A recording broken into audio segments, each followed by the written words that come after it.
sedekah adalah pangkal kaya. Kapitalis mengatakan bahwasanya menabung pangkal kaya. Saya ingin mengajak teman-teman, mulai sekarang jangan belikan celengan lagi anak kita.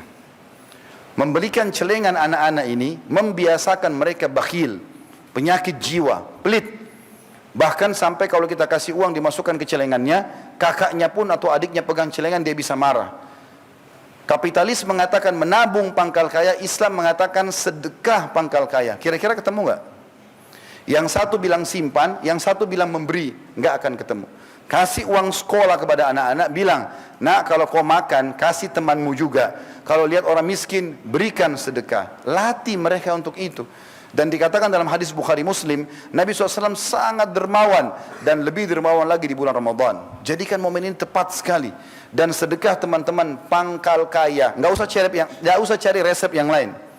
Teman-teman di sini yang buka usaha, teman-teman yang membuka usaha pun di luar daripada Kalibata City ini, teman-teman sekalian, resep sederhana. Grafik, usaha mau naik, kami pun praktisi lapangan. Dan saya sudah praktikin, buktinya sangat banyak. Sedekah pangkal kaya. Sedekah, berikan. Yang sudah sering sedekah 10.000, sekarang mulai 100.000. Yang sudah 100.000, sedekah 1 juta. Yang 1 juta, sedekah 10 juta. Tidak akan berkembang kecuali kita mulai dengan jumlah yang lebih kecil. Makin besar kita sedekahkan, makin besar juga balasan dari Allah. Dengarkan hadis Bukhari, hadis Qudsi. Kata Nabi SAW, Allah berfirman, ya ibna Adam, unfik alaik.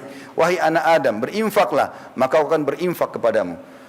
Dari salah satu hal yang dilatih di Ramadan adalah berinfak ini, dengan cara melipat gandakan pahala puasa kita, yaitu membuka puasakan orang. Tadi kita dengar sama-sama pengurus masjid mengatakan 900 orang yang buka puasa.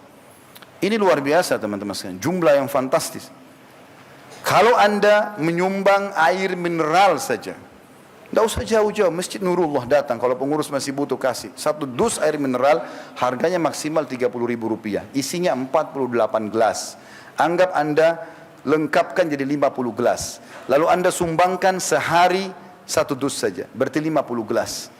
Itu cuma Rp30.000. Artinya hari itu Anda akan panen 51 pahala puasa.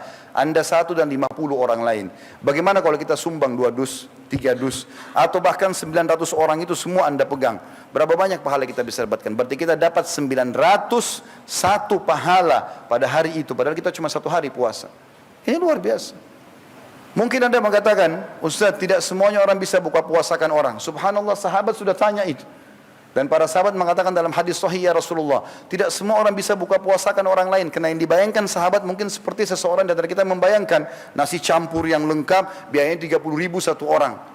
Maka apa jawaban Nabi SAW? Allah akan berikan pahala buka puasa ini, walaupun dia hanya memberikan susu yang dicampur dengan air. Kalau susu kita campur air, teman-teman, tinggal warna, hilang rasanya. Tapi kalau tidak punya kecuali itu, dia dapat pahala orang yang dikasih buka puasa itu. Atau sebutir kurma, atau seteguk air. Bukan 1 gelas, seteguk air. Dan apa kata Nabi SAW? Dan siapa yang memberikan seteguk air bagi orang yang berbuka puasa, Allah akan memberikan dia seteguk air dari telagaku pada hari kiamat, yang dia tidak akan pernah haus sampai masuk ke dalam surga. Kesempatan emas. Ustaz, saya miskin, nggak punya Rp30.000 beli dus, misal. Baik, masih ada cara lain. Anda masuk ke masjid sini, minta tolong sama marbot, saya mau ikut bantu tata kurmahnya, tata gelasnya. Nggak ada biaya uang itu, cuma tenaga. Kalau juga masih belum mau, sudah miskin, susah, mau jadi orang kaya, masuk ke masjid, maunya cuma dilayani. Mau duduk tinggal buka puasa, ada resep terakhir. Kalau tidak mau, pukul saja. Karena luar biasa, berarti dia tolak pahala yang luar biasa. Nggak ada modal uang, nggak ada modal energi.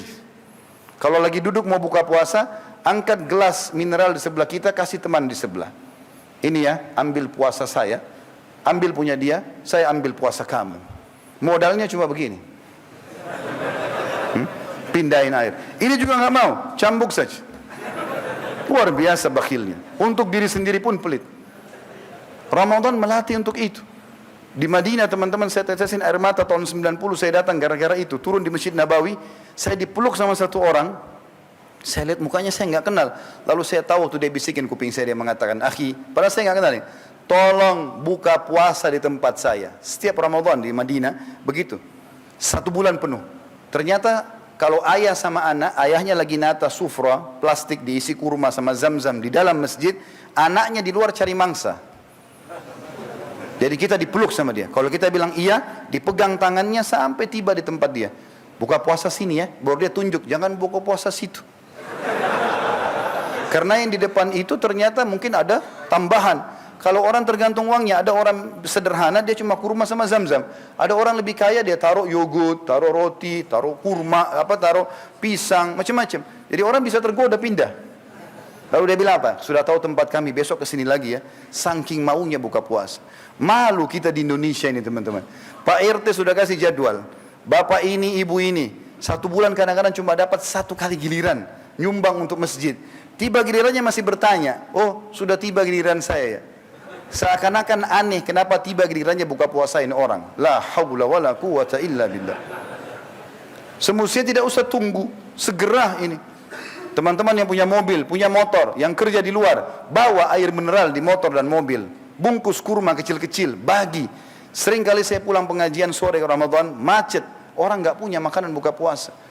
Bagi-bagi 10 orang aja. Mungkin dari 10 orang itu yang lewat di pinggir jalan, subhanallah. Di antara mereka ada 1 ahli Al-Quran, ahli ibadah. Antum panen pahalanya sehari itu.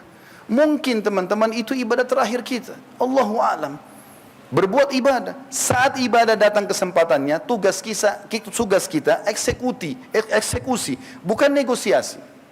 Azan, eksekusi langsung. Sholat. Syaitan bisikin. Negosiasi syaitan tuh.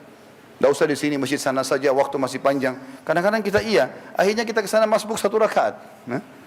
Orang miskin minta, kita eksekusi, kasih langsung. Syaitan bisikin, itu orang mampu, anak pinjaman, kakinya palsu. Dusta semua syaitan ini, supaya kita tidak sedekah. Jangan negosiasi, eksekusi langsung. Jalankan kebaikan-kebaikan teman-teman. Dan Ramadan melatih kita untuk itu.